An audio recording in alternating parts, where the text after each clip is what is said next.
नमस्ते बच्चों, मेरे YouTube चैनल गुरु कृपया क्लासेस पर आपका स्वागत है। हम पढ़ रहे थे 10th क्लास की अनिवार्य हिंदी की बुक क्षितिज भाग 2 का गद्य खंड। गद्य खंड का आज नया चैप्टर हम शुरू करेंगे जिसका नाम है बाल गोविंद भक्ति और लेखक हैं रामवृक्ष बेनीपुरी।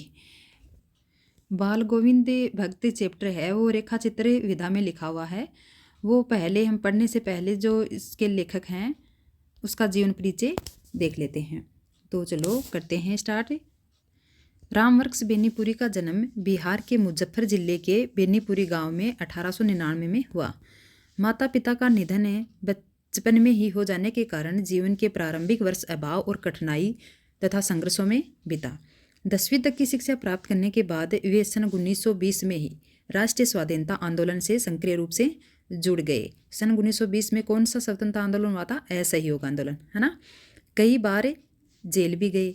उसका देहावसान 1968 में हुआ।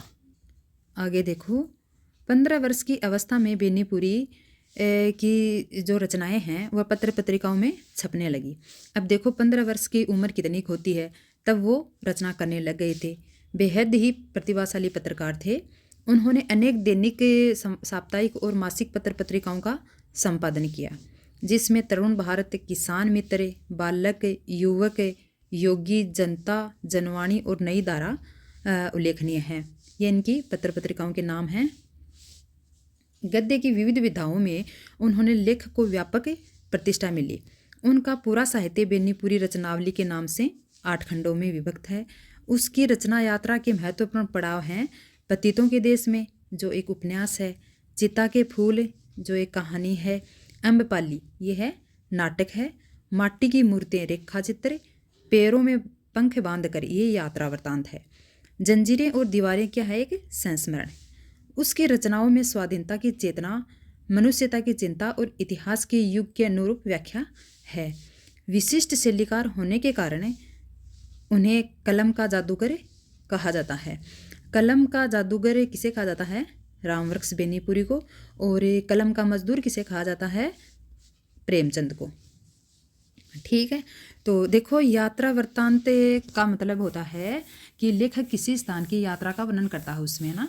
वर्णन के दौरान लेखक किसी इतिहास, भूगोल या किसी जगह की संस्कृति आदि से पाठकों को परिचित करवाता है।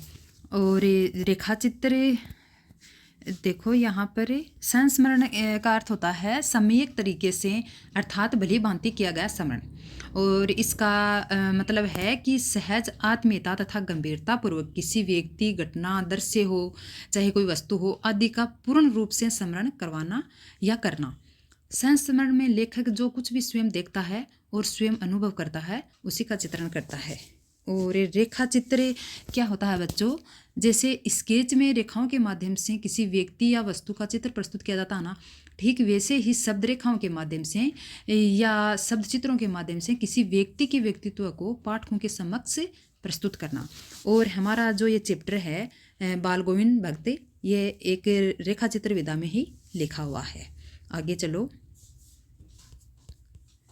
बाल गोविंद भक्त रेखा चित्र के माध्यम से लेखक ने एक ऐसे विलक्षण चरित्र का उद्घाटन किया है जो मनुष्यता, लोक संस्कृति और सामूहिक चेतना का प्रतीक है। वेशभूषा या बाह्य अनुष्ठानों से कोई सन्यासी नहीं होता है। सन्यास का आधार जीवन के मानवीय सरोकार से होते हैं। बाल गोविंद भक्त इसी आधार पर लेखक को सन्यासी लगते हैं। यह पाठ सामाजिक रूढ़ियों पर प्रहार भी करता है। इस रेखा चित्र की एक विशेषता यह है कि बाल गोविंद भक्त के माध्यम से ग्रामीण जीवन की सजीव झांकी देखने को मिलती है। तो चलो आगे पढ़ते हैं। तो चलो पढ़ते हैं अब अपना पाठ है बाल गोविंद भक्त। तो चलो, बाल गोविंद भक्त मझोले कद के गोरे चिट्ठे आदमी थे। 60 से ऊपर के ही होंगे।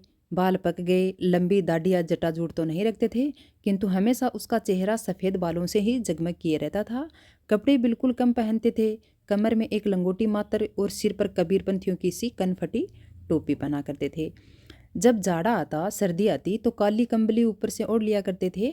मस्तक पर, माथे पर हमेशा चमकता हुआ रामानंदी चंदन लगाया करते थे, जो नाक के एक छोर से लेकर एक सिरे से लेकर औरतों की टिक्के की तरह शुरू होता। गले में एक तुलसी की जड़ों की बेडोल माला बांधे रखते थे। मझोले कद का मतलब है मीडियम कद का, न ज़्यादा लंबा न ज़्यादा छोटा। 60 से ऊपर, लगभग उम्र 60 से ऊपर बताई है। बाल पक गए मतलब इसकी वृद्धावस्था की ओर संकेत लेखक कर रहे हैं।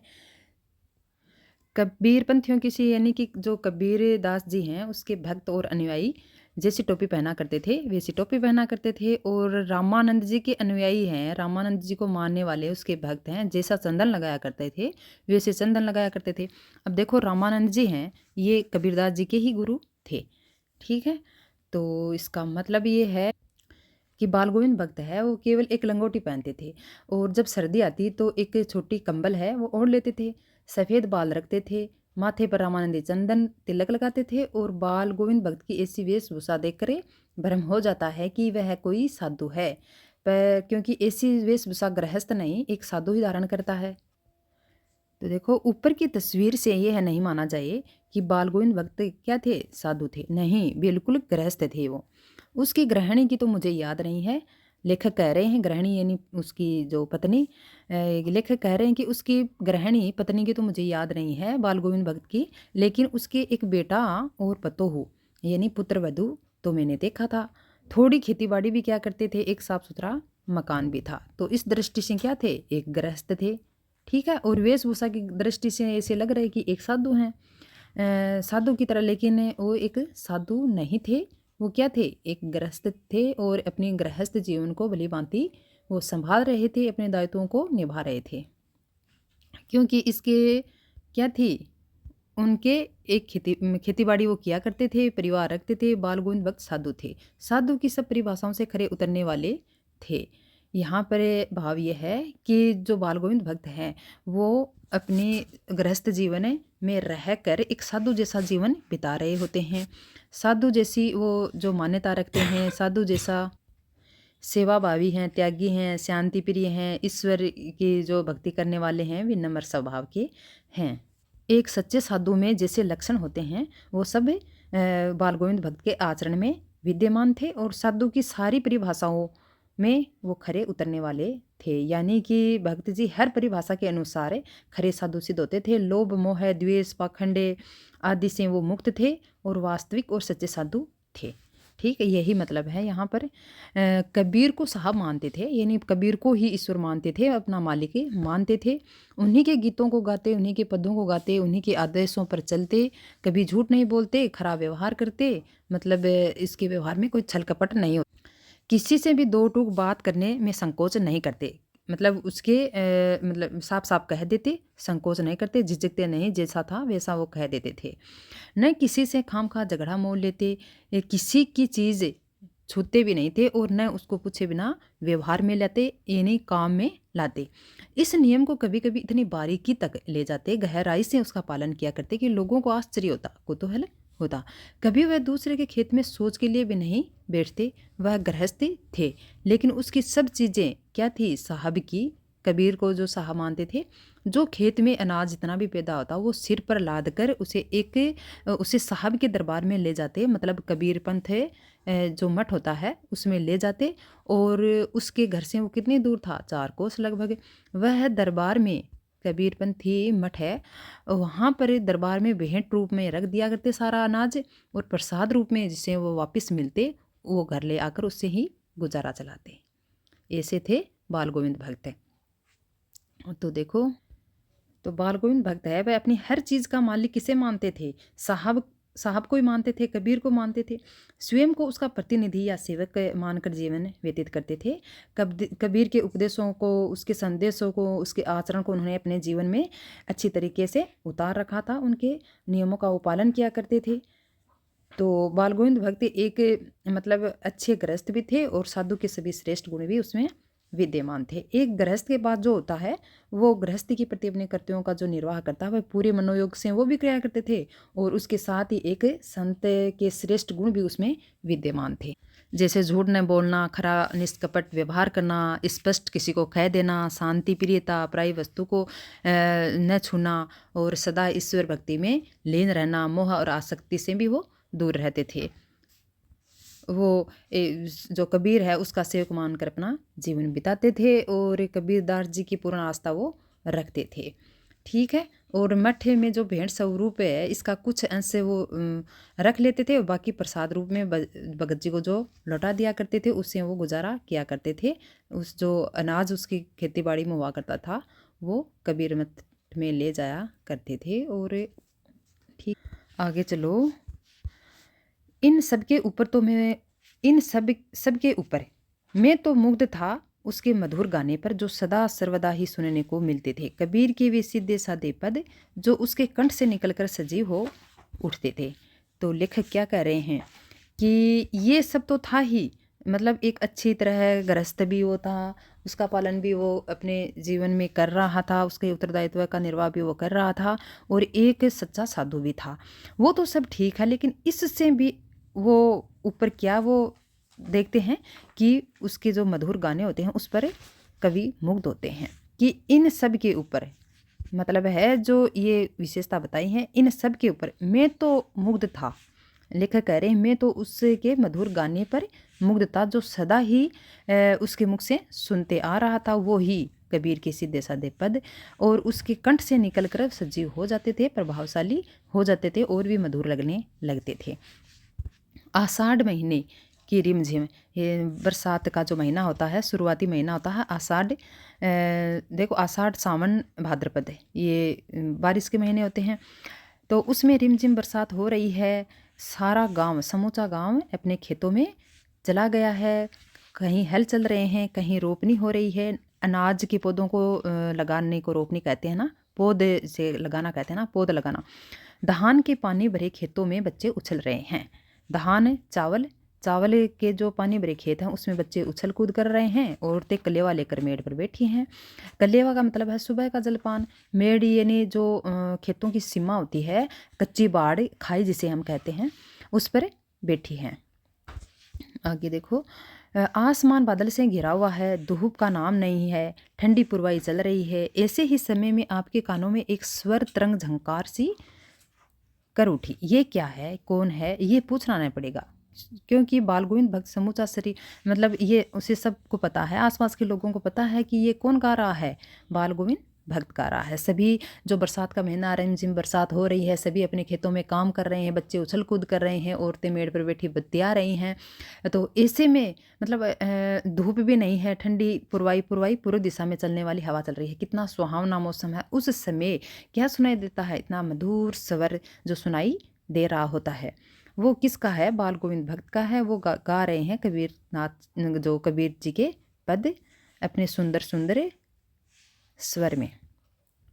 तो यहाँ पर देखो क्या कर रहे हैं बाल गोविंद भक्त। समूचा शरीर है वो कीचड़ से लिथड़े पड़ा है, लथपथ हो रखा है और अपने खेत में रोपनी कर रहे हैं। उसकी अंगुली एक एक धान के पौधे को पंक्तिबद्ध खेत में बिठा रही है। क्रम वाइज वो चावल के पौधे लगा रहे होते हैं। उसका कंठ एक एक शब्द को संगीत के जीने पर चढ़ा कर ऊपर कुछ को ऊपर और स्वर की ओर भेज रहे हैं। क्या है कि उसका कंठे एक एक शब्द को संगीत के जीने पर चढ़ाकर, जीने यानी सीढ़ी होती है, चढ़ाकर कुछ को ऊपर स्वर की ओर भेज रहे हैं और कुछ को इस पृथ्वी की मिट्टी पर खड़े लोगों के कानों की ओर।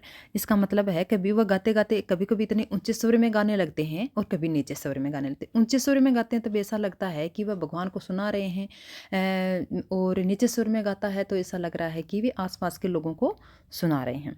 बच्चे खेलते हुए झूम उठते हैं उसके गाने को सुनकर। मेड़ पर खड़ी औरतों के होठ भी कांप उठते हैं, वे भी साथ में गुनगुनाने लगती हैं। हलवाए हैं, हल चलाने वाले हैं, उसके पैर भी उसकी ताल के संगीत की ताल के साथ अपने आप ही उठने लगते हैं।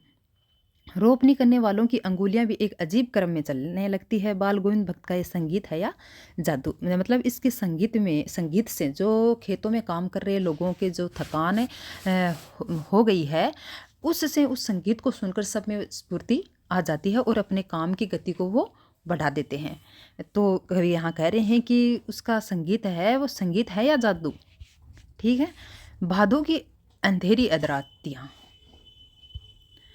क्या है, भादों की अंधेरी अधरातियाँ। भाद्रपद जो महीना था, सावन भादवा था ना, वो उस टाइम में जो बारिश हो रही होती है, थोड़ी ही देर पहले मूसलाधार वर्षा खत्म हुई है। बादलों की गरज, बिजली की तड़प में आपने कुछ नहीं सुना होगा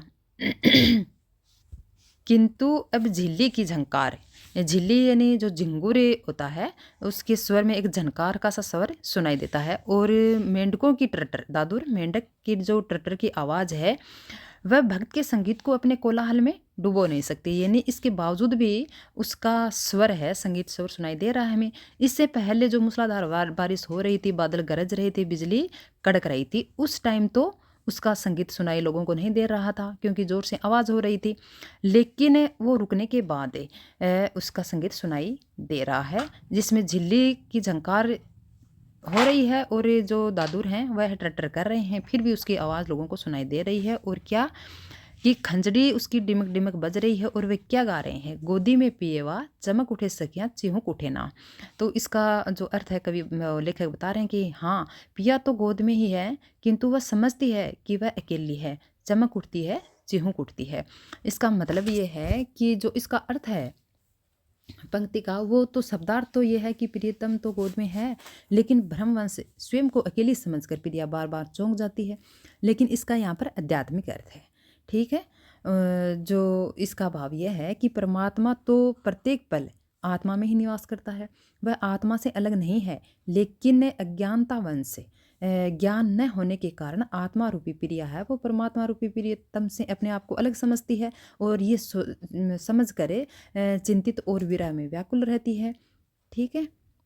आगे देखो, उसी उठती उसी बड़े बादलों वाली भादों की आधी रात में उनका यह गाना अंधेरे में अकस्मात कौंध उठने वाली बिजली की तरह है, किसे न चौंका देगा। अरे अब सारा संसार निस्तब्धता में सोया हुआ है, बाल गोविंद भक्त का संगीत जाग रहा है, जगा रहा है, तेरी गठरी में लागा चोर मुसाफिर जाग जरा। तो यहाँ पर यही मतलब है कि जो अंधकार और वर्षा के भीषण कोलाहल से पूर्ण बहादवी की आधी रात में गांव के सारे लोग सो रहे होते हैं, कैसे विकट वातावरण में भी बाल गोविंद भक्त का संगीत साधना चल रही होती है, संगीत गा रहे होते हैं आधी रात को भी।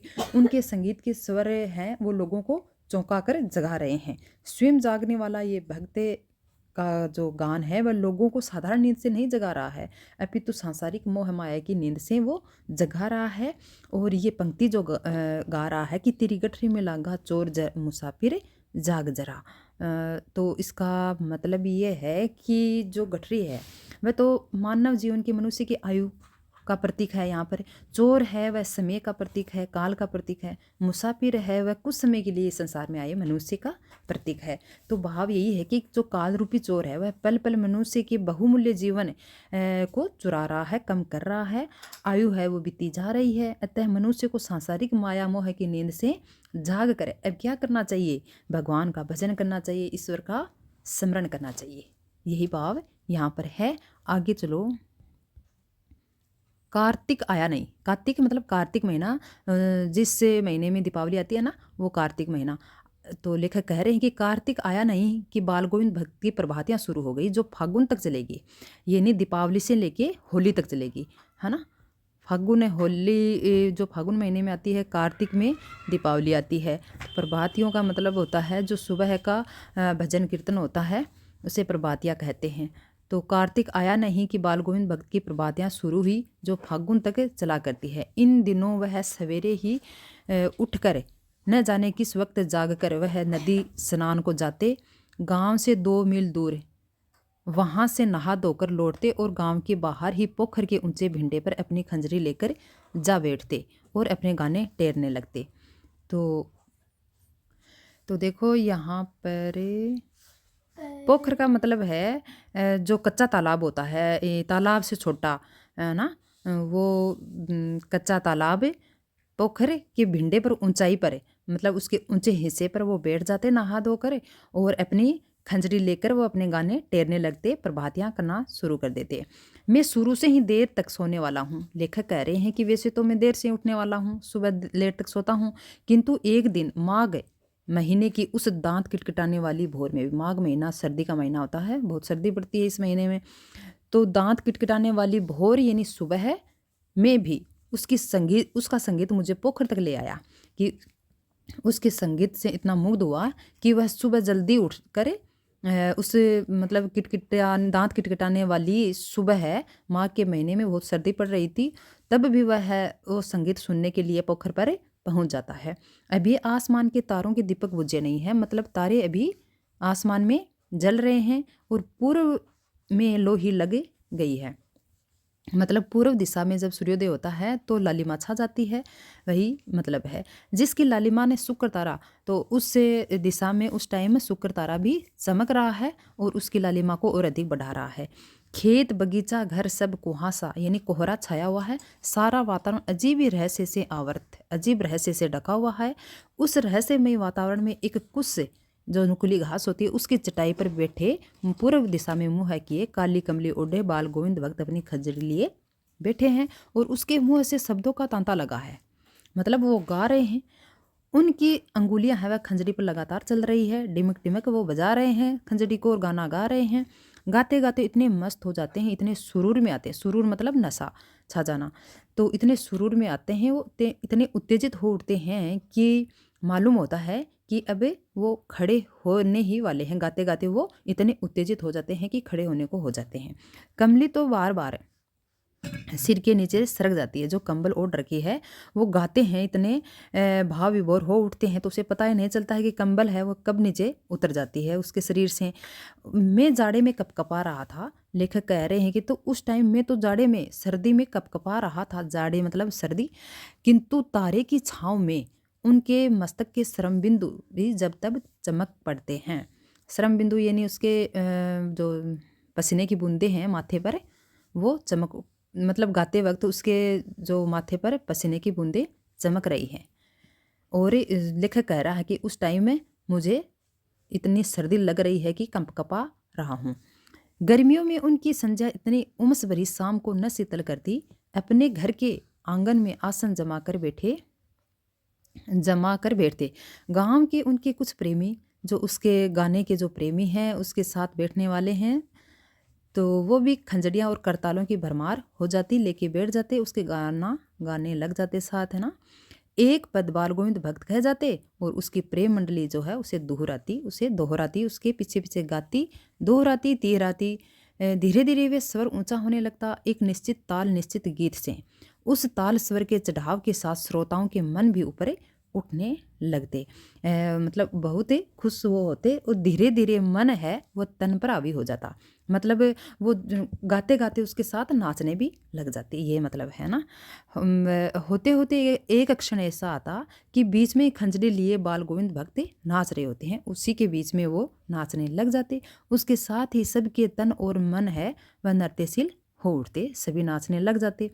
सारा आंगन नृत्य और संगीत से ओतप्रोत हो जाता। तो देखो, गर्मियों के टाइम में जो उमस भरी शाम है, उस समय वो संध्या, शाम के समय जो भजन कीर्तन कर रहे होते हैं उसे संध्या कहते हैं, वो सुनकर लोगों के मन को शांत करने वाली होती है। ठीक है, आगे चलो। बाल गोविंद भक्त की संगीत साधना का चरम उत्कर्ष उस दिन देखने को मिला जिस दिन उसका बेटा मरा। इकलौता बेटा था, कुछ सुस्त और बोदा था, मतलब सुस्त, थोड़ा कमज़ोर और सामान्य, जो साधारण बुद्धि होती है, सामान्य बुद्धि से कम बुद्धि थी उसकी, किंतु इसी कारण बाल गोविंद भक्त उसे ज़्यादा मानते थे, मतलब उसको ज़्यादा प्रेम करते थे।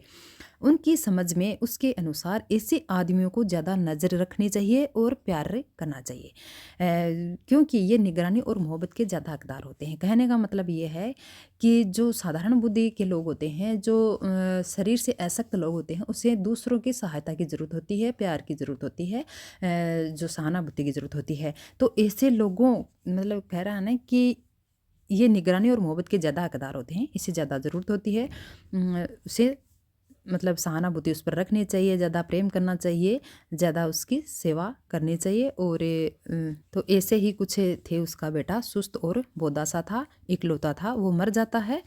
बड़ी साध से उसकी शादी कराई पतोहू यानी पुत्र वधू बड़ी ही सुभग और सुशील मिले। सुभग सुंदर और सुशील, अच्छे संस्कारों वाली थी। घर की पूरी प्रबंधिका बनकर भक्त को बहुत ही कुछ दुनियादारी से निवृत्त कर दिया। प्रबंधिका यानी प्रबंध करने वाली, यानी घर को इतने अच्छे तरीके से संभाल लिया कि उसकी जो बाल गोविंद भक्त है उसको घर की जो जिम्मेदारियां हैं वो बहुत कुछ अपने आप पर ले रखी थी। उससे दुनियादारी से मुक्त कर दिया, जिम्मेदारियों से मुक्त कर दिया था। उसका बेटा बीमार था, इसकी खबर रखने के लोगों को कहाँ फुर्सत थी। क्या पता कौन बीमार है कौन नहीं है, आस पड़ोस को और सगे संबंधियों को ही पता होता है बीमार आदमी का। किंतु मौत तो ऐसी, यानी मौत की खबर तो ऐसी होती है कि सबका ध्यान खींच कर ही रहती है, मिनटों में सबको पता चल जाता है। हमने सुना कि बाल गोविंद भक्त का बेटा मर गया। कुतूहलवश उसके घर गया, मतलब ये आश्चर्य हुआ कि क्या मर गया। तो ऐसा सोचकर मैं उसके घर जाता हूँ, देखकर दंग रह गया। लेखक कह रहे हैं कि बेटे को आंगन में एक चटाई पर लिटा रखा है, एक सफ़ेद कपड़े से ढक रखा है। वह कुछ फूल जो हमेशा ही रोपते थे, अपने घर में फूलों के पौधे रोपा करते थे, उन फूलों में से फूल तोड़कर उसके शरीर पर बिखरा रखा है। फूल और तुलसी दल, तुलसी के पत्ते भी। सिरहाने चिराग, चिराग यानी दीपक जला रखा है। और उसके सामने ज़मीन पर ही आसन जमाए गीत गाया जा रहा है। तो उसके सामने बैठे हैं, अपने मृत्यु के मर्त शरीर के सामने बैठे आसन पर, मतलब ज़मीन पर ही आसन जमाए नीचे बैठे हुए गीत गा रहे हैं। वही पुराना स्वर, वही पुरानी तलीनता। घर में पतोहू पुत्र वधू रो रही है, जिसको गांव की स्त्रियां चुप करा रही हैं, चुप कराने की कोशिश कर रही हैं, किंतु बाल गोविंद भक्त गाए जा रहा है। हाँ, गाते गाते कभी कभी पतोहू के नज़दीक भी जाता है और उससे रोने के बदले उत्सव मनाने को कहता है। आत्मा परमात्मा के पास चली गई है, विरहनी अपने प्रेमी से जा मिली है, भला इससे बढ़कर आनंद की कौन सी बात है। मैं कभी कभी सोचता हूँ कि ये पागल हो गया, किंतु नहीं, वह जो कुछ कह रहा था उसका विश्वास बोल रहा था, वह चरम विश्वास जो हमेशा ही मृत्यु पर विजय होता आया है। तो देखो यहाँ पर है कि लेखक हैं, जब बाल गोविंद के घर जाकर देखता है तो उसके बेटे को आंगन में एक चटाई पर लिटा रखा है और उसके ऊपर एक सफ़ेद कपड़ा ढक रखा है। कपड़े पर कुछ फूल और तुलसी दल बिखेर रखा है, जो उसके शरीर के सिरहाने दीपक भी जला रखा है। उसके सामने ज़मीन पर ही बैठे हैं बाल गोविंद भक्त। क्या कर रहे हैं? गीत गा रहे हैं। उसके स्वर और तलीनता में कोई अंतर नहीं है, सामान्य दिनों की तरह है। उस दिन भी वो गा रहे होते हैं। एक विचित्र और मतलब ऐसी अप्रत्याशित दृश्य को देखकर लेखक क्या रह जाता है, दंग रह जाता है।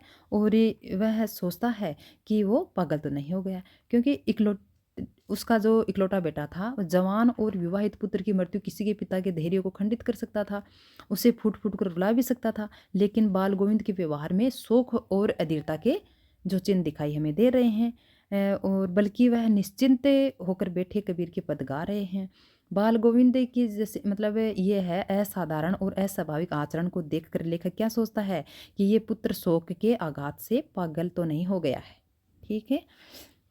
और देखो वो अपनी पतोहू को मतलब रो रही है, जो उसको चुप करा कर कह रहा है कि आत्मा है वो परमात्मा से जा मिली है, ये उत्सव का टाइम है, इससे जो अच्छी बात और क्या हो सकती है। तो देखो कबीर जो बाल गोविंद भक्त हैं वह कबीरदास जी के अनुयायी थे, और उससे कि कबीर की वाणी पर अटूट विश्वास था, दृढ़ विश्वास था। वह कबीर के पदों को गाया करते थे।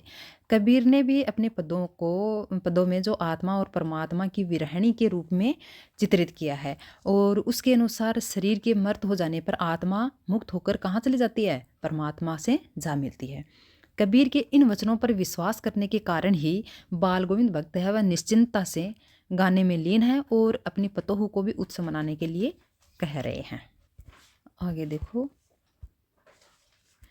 बेटे के क्रियाक्रम में तुल नहीं किया, पतोहू से ही आग दिलाई उसकी, किंतु ज्यों ही श्राद्ध की अवधि पूरी हुई तो पतोहू के भाई को बुलाकर उसके साथ कर दिया, यह आदेश देते हुए कि उसकी दूसरी शादी कर दो, पुनर्विवाह कर दो। इधर पतोहू रो रो कर कहती है कि मैं चली जाऊंगी तो बुढ़ापे में कौन आपके लिए सहारा बनेगा, कौन आपके लिए भोजन बनाएगा, बीमार पड़े तो कौन एक चूल्लू भरे पानी देगा।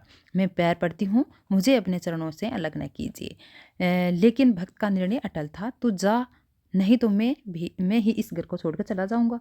ये थी उसकी आखिरी दलील। इस दलील के आगे बेचारी की क्या चलती। तो देखो पतोहू के जो पहले ही एक जो सुशील और संस्कारी होने का वर्णन लेखक कर रहे हैं, तो ऐसा एक जो संस्कारी बहू है वही कर सकती है, वरना किसी को क्या मतलब। ठीक है। बाल गोविंद भक्त की मौत, तो यहाँ पर देखो जो हिंदू शास्त्रों की मान्यता के अनुसार पिता को पुत्र के द्वारा ही मुखाग्नि दी जाती है ना। पुत्र न होने पर या तो पिता देता है या भाई या कोई किसी पुरुष से ही दिलवाते हैं। स्त्रियों को ये अधिकार नहीं होता। लेकिन बाल गोविंद भक्त है वह पुत्र वधू के द्वारा पति को आग दिलाकर नारी जाति के लिए जो अपमानजनक परंपरा चली आ रही है उसे अस्वीकार करते हैं। और क्या यह कदम उसकी दृढ़ मानसिकता और नारियों के प्रति सम्मान भाव जगाती है। और इतना ही नहीं, देखो ये पुनर्विवाह की भी बात यहाँ पर कर रहे हैं। तो उस टाइम में देखो कितने दिनों पहले की बात है ये, फिर भी वो ऐसी जो परंपरा समाज में चली आ रही है, रूढ़ी चली आ रही है, उसे तोड़ने का जो हिम्मत कर रहे हैं पहले वो कर रहे हैं। बाल गोविंद भक्त के हृदय में नारी जाति के प्रति सम्मान और सहानुभूति का भाव रखते हैं। उन्होंने नारी के साथ होते आ रहे भेदभाव और अन्याय है समाज में, और अपनी बहू से उसके पति को चिता को आग लगवाते हैं। और बाल गोविंद एक सुलझे हुए दूरदर्शी व्यक्ति हैं। वह अपने सुविधा और स्वार्थ के लिए पुत्र वधू के जीवन को बर्बाद नहीं करना चाहते। और बाल गोविंद ने जो समाज में चली आ रही अंध परंपराओं का विरोध करने का भी इन्होंने साहस किया है। बहू के पुनर्विवाह के आदेश देकर उन्होंने नारी के साथ होते रहे भेदभाव और अपमान को भी चुनौती दी है। समाज के सामने आपने अपने आचरणों में से एक आदर्श प्रस्तुत करना चाह रहे हैं। तो आगे देखते हैं कि बाल गोविंद भक्त की मौत उन्हीं के अनुरूप हुई। तो बेटे की मौत हो जाती है, बहू को भेज देते हैं और फिर देखो अकेले बसते हैं बाल गोविंद भक्त। वह हर वर्ष स्नान ध्यान के लिए गंगा जाते हैं। हर वर्ष वो गंगा जी नहा के आते हैं। स्नान पर उसकी इतनी आस्था थी जितना संत समागम और लोक दर्शन पर थी। मतलब स्नान पर उसकी आस्था इतनी नहीं थी जितनी संत समागम और लोक दर्शन पर थी। पैदल ही जाते और करीब 30 कोस से दूर पड़ती थी गंगा।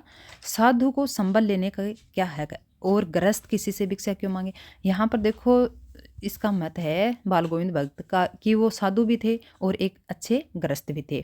तो उसकी मान्यता के अनुसार साधु है उसको किसी सहारे की जरूरत नहीं होती है, तो वे सहारा भी किसी का क्यों ले। और एक गृहस्थ है तो वह भिक्षा भी नहीं मांग सकता, मतलब भिक्षा भी क्यों मांगे। गृहस्थ को मतलब शोभा नहीं देता है भिक्षा मांगते हुए, तो वह भिक्षा भी नहीं मांगेगा और किसी का सहारा भी नहीं लेगा।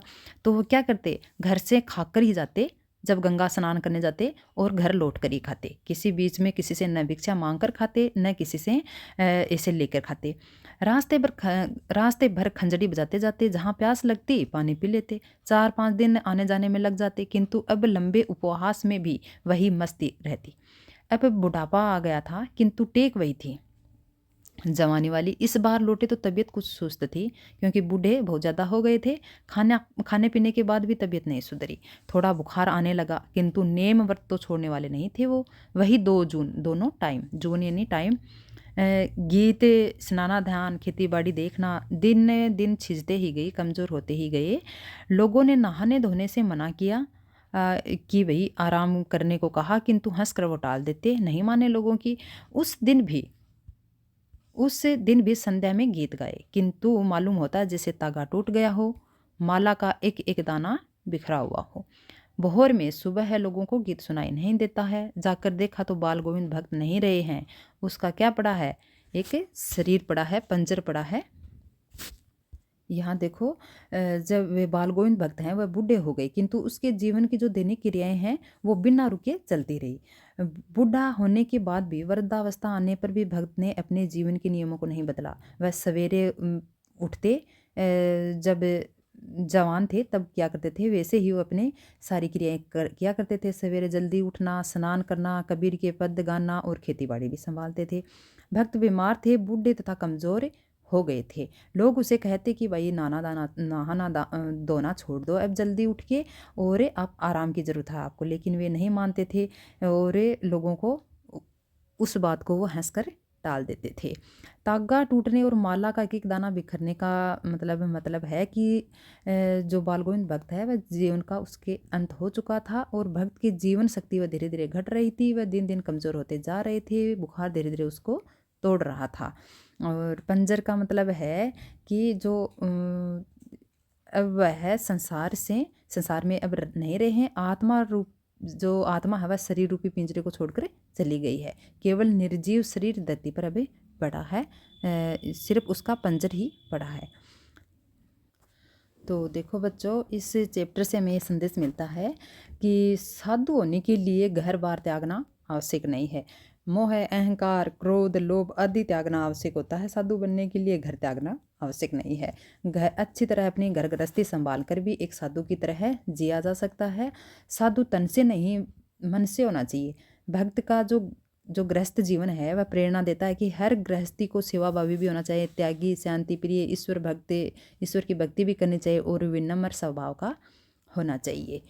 तो बच्चों, ये चैप्टर हमारा कंप्लीट हो चुका है। कैसा लगा आपको ये चैप्टर और ये मेरा वीडियो आपको कैसा लग रहा है? अच्छा लग रहा है तो लाइक करें, शेयर करें और सब्सक्राइब करना ना भूलें। हम कल इसके अभ्यास क्वेश्चन और अन्य एक्स्ट्रा क्वेश्चन देखेंगे। धन्यवाद।